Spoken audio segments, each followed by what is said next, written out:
Baik, masih dengan program dialog khusus dengan tema mempertanyakan keadilan dari Omnibus Law. Dan sebelumnya tadi kita sudah membahas ya terkait dengan ketimpangan ya peran hubungan antara pengusaha dengan pekerja yang sudah dibahas dalam segmen berikutnya.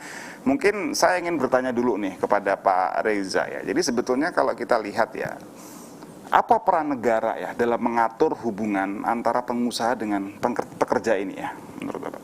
Kalau saya boleh menyimpulkan, sementara ini yang terjadi pada Undang-Undang Cipta Kerja ini mengacaukan apa-apa yang sudah pernah dirancang sejak reformasi.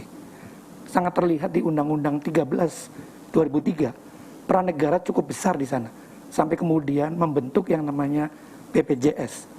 Itu dalam rangka social safety net ya. Jadi pekerja kita ini dalam laporan Bank Dunia 3 kali dalam 15 tahun terakhir, termasuk dalam golongan yang sangat rentan akan economic shock. Jadi mereka perlu net.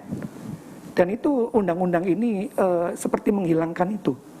Ada memang misalnya di soal pesangon ya, 6 kali itu nanti ditanggung oleh pemerintah lewat BPJS.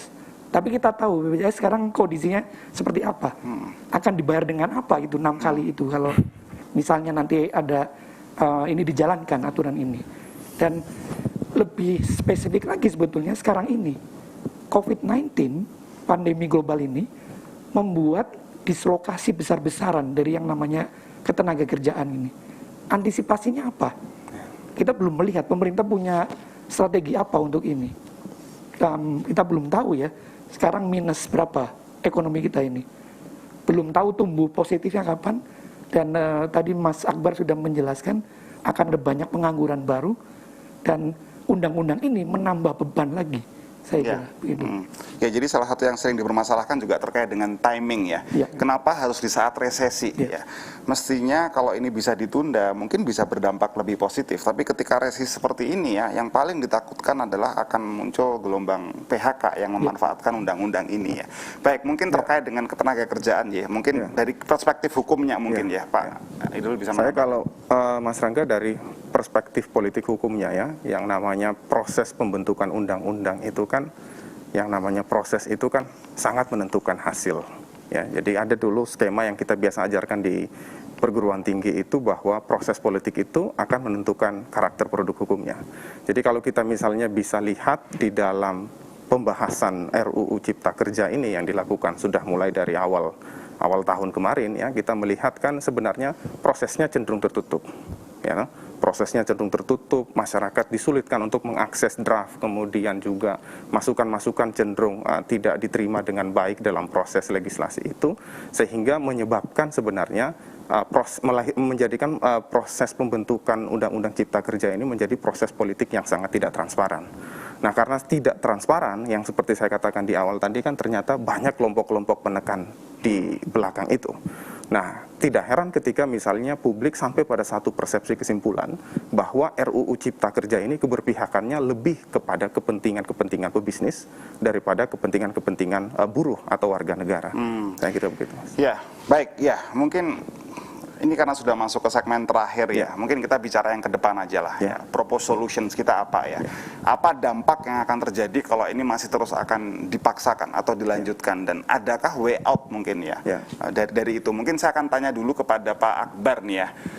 Ada propose solutions tidak Pak untuk ke depan ya? Kalau solusinya saya kira para ahli hukum dan politik lebih tahu daripada ahli ekonomi, tapi saya hanya ingin mengingatkan saja bahwa kalau situasi seperti sekarang ini berlanjut, ya perbedaan pendapat meruncing, lalu kemudian bahkan ada sampai turun ke jalan berlanjut, saya kira akan kontraproduktif, gitu. Bahkan lebih buruk daripada situasi sebelum ada undang-undang ini. Gitu. Jadi alih-alih undang-undang ini akan membawa pada situasi yang lebih baik, justru akan membuat situasi yang jadi lebih buruk. Gitu. Terlebih kita tahu bahwa undang-undang ini nanti memerlukan ada ratusan peraturan turunan.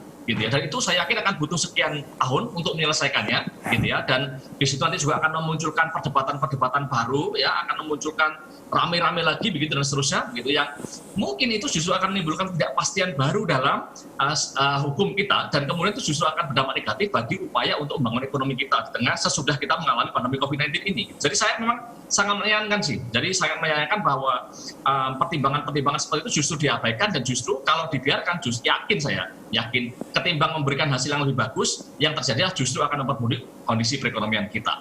Oke, baik. Terima kasih Mas Akbar. Mungkin siapa dulu nih, Mas Igdul? Closing statement, sekaligus solusi ke depan gimana baiknya? Masih ada jalan pasti. Kalau misalnya melihat situasi saat ini, ketika itu sudah disetujui antara Presiden dan DPR, sekalipun misalnya Presiden tidak mau tanda tangan, kan Undang-Undang Dasar kita sudah mengunci itu. 30 hari akan tetap berlaku secara otomatis.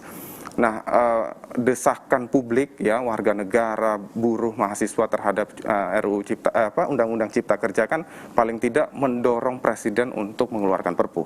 Tetapi dengan catatan, Perpu itu adalah domain Presiden, bukan domain publik. Itu menjadi hak prerogatif yang diserahkan secara atributif oleh Undang-Undang Dasar. Jadi sekalipun isu itu muncul, itu menjadi wilayahnya Presiden, dan kita tidak bisa akses itu. Nah, alternatif kedua, itu jauh lebih moderat.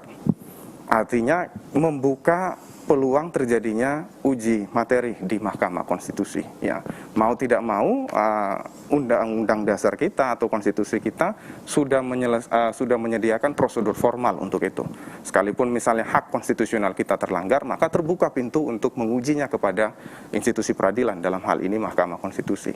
Artinya ya, setelah undang-undang disahkan dan juga mendapatkan penomoran, ya mungkin saja akan diujikan di Mahkamah Konstitusi.